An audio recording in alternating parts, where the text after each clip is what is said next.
Hey, I'm Simpson, and today I'll be taking a look at a game called Boo Bunny Plague, developed by On the Level Game Studios.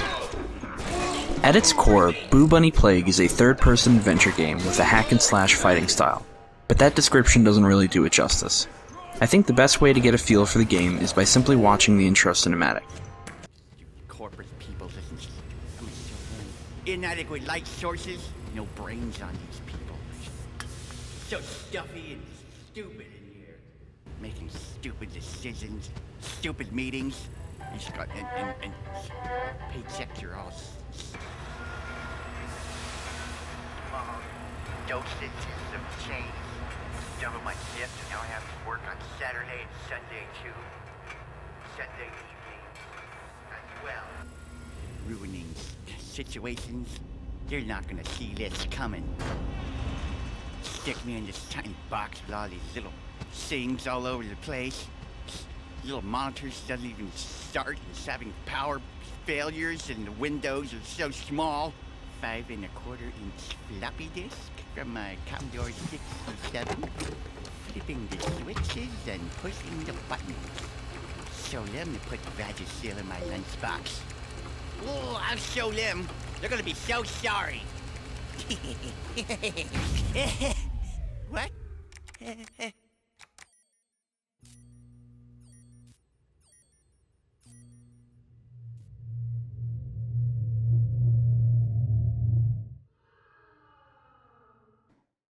Yeah, it's that kind of game. I get the feeling that the developers really had a blast making this. To put it simply, you play as a robotic toy bunny with a penchant for singing, whose weapon of choice is a guitar. It's simple, really. The game mechanics are very straightforward. You swing your guitar by clicking the left mouse button, striking enemies in front of you. The right mouse button brings up a shield, which quickly depletes in charge as it absorbs damage. Health can be restored by eating carrots, obviously, and does not regenerate on its own. Actually, that's kind of the whole motivation behind your character's actions. I found the job for you guys. The hazards are high, but it's all about that cream, right? I like you, Ganny. You talk funny. Venusian hot waxes are expensive, and I don't have an auto repair function like Gunny, so I need cash. Green is for the money, gold is for the honey. Yes. Honey. The well-armed, scary yellow guy is speaking my language. Here's the lowdown. Without spoiling too much, as you progress in the game, you get introduced to a few gods from Norse mythology on your quest for an auto repair unit. There are several boss battles and songs to keep you smiling from start to finish. I have seen everything, I know there's nothing new. From the first time you sang, I was aware of you. A metal bunny on a quest to Asgard you must get, but that I will not allow you to do. Do you see this horn? What powers it does have? When my lungs bust, you'll be thrown across the land. To battle me is futile, a silly waste of time. I guard these walls, these roads, these halls, but a scrap, a fight will be fine. So gather up your six-string weapon if you feel you have the guts. A fair fight we shall have, just no kicking in the Nuts? Where did you get those? From that tree? Yep. Those are universes full of civilizations! I can't... Why would you... Now I'm upset! Overall, I was definitely amused by the game's special brand of humor. The inclusion of subtitles was a pleasant surprise, but it was even more surprising that developers saw fit to hide jokes in them. This wasn't supposed to happen. I didn't want to die. I don't want to die. This wasn't supposed to happen. I wasn't supposed to cease to exist at this particular moment. What?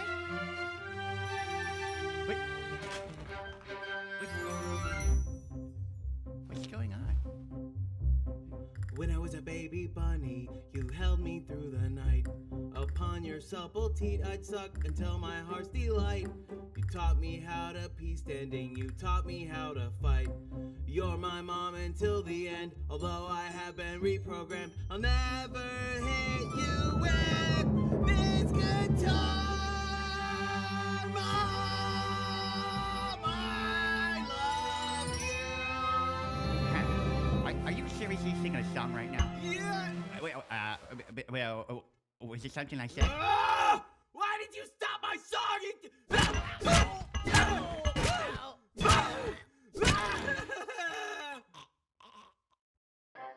I appreciate that kind of level of detail.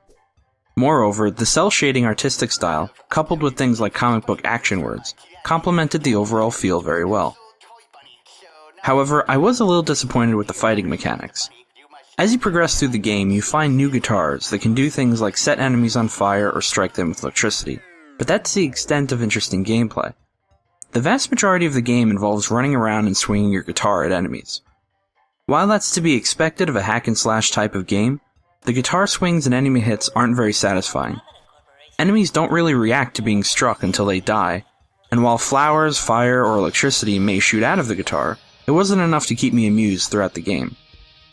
I would have liked it a lot more if there was some varied animation in weapon swings, and maybe some kind of over-the-top execution that can randomly trigger when you've swung enough times. As much as I hate quick-time events in games, I actually feel like this one may have benefited from a few sprinkled in.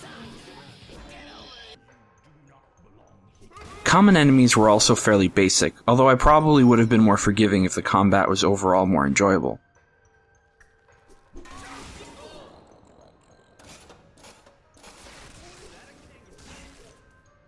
Boss fights, on the other hand, varied greatly in both enjoyment and difficulty.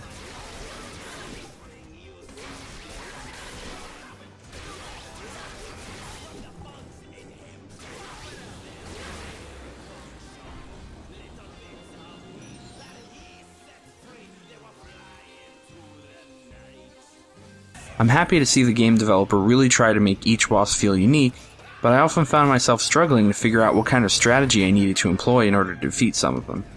It would have been nice to see the protagonist give the player advice in boss fights that went on a little too long. But at the end of the day, I did enjoy Boo Bunny Plague. While the comedic elements don't completely make up for the repetitive combat, the game's charm merits giving it a playthrough. The game took me a little over 2 hours to complete, and I think it's well worth the modest $5 price tag on Steam. If you'd like to purchase it, a link can be found in the description below. Until next time, thanks for watching.